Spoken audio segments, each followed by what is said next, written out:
그래서 남북한 사이에 한반도 평화가 자리 잡게 하는 것과 연동해서 주한미군 철수를 추진하는 것으로 이렇게 되어 있습니다. 그러니까 이 강령이라는 것은 정당의 장기적 지향과 목표를 명시한 것이지 않습니까? 그러니까 지금 우리가 내일 모레 당장 미군이 나가라는 것도 아니고 한반도를 평화체제로 전환하고 그러면 한반도에 평화가 왔으면 외국 군대가 우리 땅에 있을 이유가 없죠.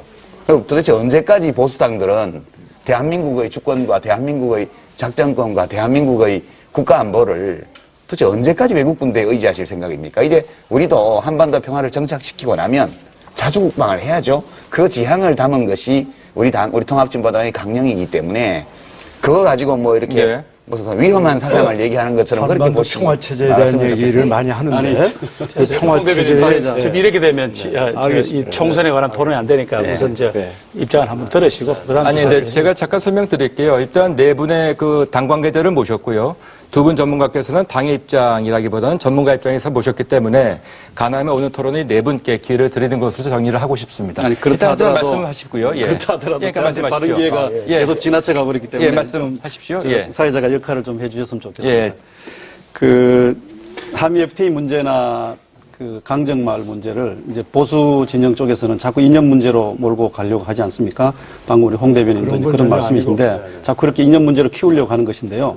이것은요 민주주의의 문제라고 생각합니다. 그러니까 5년 지난 참여정부 때 결정을 했던 것도 사실이고 다 말씀이 진실인데요. 또 그런 점에서 또 뭔가 반성을 해야 될 대목이 있다면 아마 진보 진영이 반성을 해야 되겠죠. 그러나 지금 현재 시점에서 그 문제에 대한 격렬한 반대가 있고 이론이 존재한단 말이에요. 그러면 우리의 국가 이익을 정의를 누가 합니까? 다 정부가 독점하는 거 아니지 않습니까? 국가 이익에 대한 정의는 해당되는 국민들이나 또 그 부분을 감당해야 될 지역에 살고 있는 주민들이 함께 참여해서 국가 이익을 정의하는 것 아닙니까? 홍 교수님 맞죠?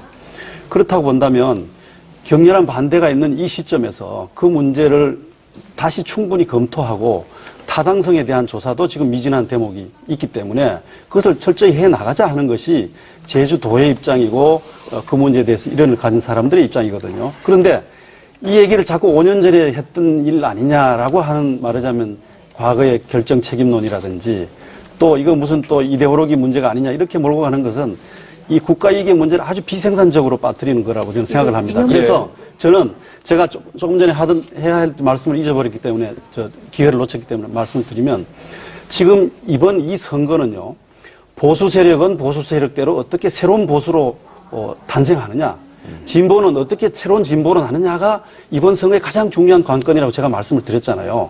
그러면 제가 보기에 자유선진당은 기존 보수 세력이 가지고 있던 냉전과 성장의 그 이데올로기 속에 여전히 빠져 있는 것 같아요. 새누리당은 그런 점에서 빠져나오기 위해서 굉장히 몸부림을 치고 있는 것 같거든요. 그래서 저는 새누리당이 간판을 바꾼 것, 강령을 바꾼 것 일단 주목해야 된다고 생각합니다. 그건 건강한 노력이에요. 그런 점에서 이 문제를 좀 생산적으로 논의를 하고 보수가 정말 새롭고 참 보수로 태어나는 모습을 이번 선거 과정에서 보여주어야만 국민들이 신뢰할 거라고 생각해요. 그래서 강정마을 한미 FTA 문제도 이념적으로 절대 몰고 가시면 안 됩니다. 그리고 국가 이익의 문제를 정말로 민주적 방법에 의해서 함께 결정하는 그런 모습을 보여야 국민들에게 사랑받는 보수 세력이 되라고 저는 생각을 하는 거예요. 말씀 이미 충분히 하신 것 같은데 이념 논쟁으로 몰고 간 적 한 번도 없고요. 자유선진당과 새누리당을 동일시하지 말아주시길 바랍니다. 저희는 연대한 적도 없고 같은 당이 아닙니다. 그리고 지금 이 강정마을 문제를 주민들이 극렬하게 반대하기 때문에 이건 재검토해야 되는 거 아니냐 그렇게 말씀하셨는데 이미 결론을 내릴 당시에도 다수가 찬성했고 그다음에 소수 이제 반대하시는 분들이 주민의 뜻을 물어야 되지 않느냐라고 해서 주민투표를 실시했잖아요. 근데 11%밖에 주민들이 투표하지 않았습니다. 그래서 아예 자격 요건에도 미달이 돼서 개봉도 못하고 끝났죠.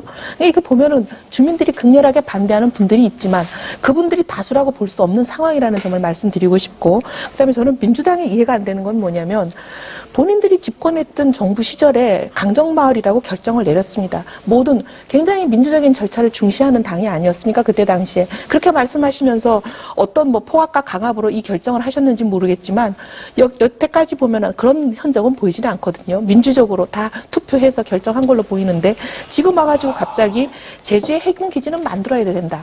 근데 강정마을은 절대 안 된다. 이렇게 얘기하는 걸 이해할 수가 없습니다. 그리고 이미 이 강정마을에는 2218억이라는 예산을 투입해서 많은